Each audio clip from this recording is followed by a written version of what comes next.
je l'ai déjà dit, l'obéissance n'est pas un effort, mais le fruit de ta nouvelle nature en Christ. Lorsque tu es sauvé, tu es obéissant. Tu es quoi? Obéissant. Mais tu dois apprendre l'obéissance. Comment j'explique ça? C'est un peu comme, je donne une simple illustration, c'est comme un enfant qui est né dans une famille, dans la famille royale. Out of the box, c'est-à-dire qu'il sort du paquet, il est déjà roi, il est déjà prince. Mais il a besoin d'apprendre à être prince. C'est pas parce qu'il apprend à être prince qu'il n'est, c'est pas ça qui fait, c'est pas l'apprentissage des codes de la royauté qui fait de lui un roi ou un prince. Non. C'est pas parce qu'il apprend à son, à exercer son rôle de prince que c'est l'exercice qui fait de lui le prince. Non. C'est parce qu'il est prince qu'il apprend à exercer le fait d'être prince. Donc, l'obéissance, c'est d'abord parce que tu es obéissant que maintenant tu apprends à obéir.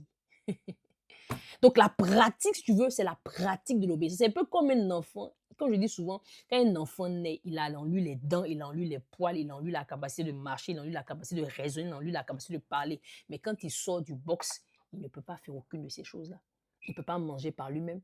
Il n'a pas de dents, il n'a pas de cheveux ou il n'a pas de poils. Il ne peut pas marcher. Il ne peut rien faire par lui-même. Il ne peut rien faire par lui-même.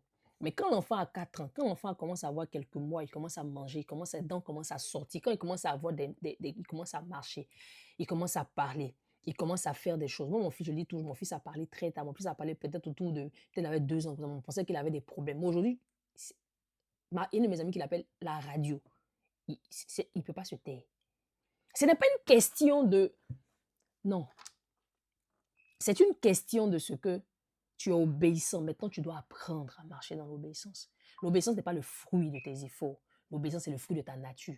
Donc, quand tu comprends d'abord que tu es obéissant, alors tu peux commencer à pratiquer cette obéissance. C'est la raison pour laquelle c'est fondamental de commencer d'abord avec ce que Christ a fait, afin maintenant que nous puissions aller dans ce que nous faisons, parce que Christ a fait. C'est parce que Christ a fait que nous pouvons faire. Ce n'est pas le cas contraire. Je prie que le Seigneur te donne de comprendre cette réalité-là. C'est fondamental. Si tu n'as rien compris dans ta vie, comprends que ton obéissance ne vient pas justement de tes efforts, mais elle vient de ta nature. Elle vient de ta nature. C'est la raison pour laquelle la Bible est importante. C'est la raison pour laquelle prier est important. C'est la raison pour laquelle aller à l'église est important. C'est la raison pour laquelle avoir des frères en Christ est important. C'est la raison pour laquelle c'est fondamental. C'est la raison pour laquelle c'est fondamental. Tu veux en savoir plus? Achète mon livre, Tu ne laisseras pas vivre la sorcière. Dedans, je parle de cela de façon extensive.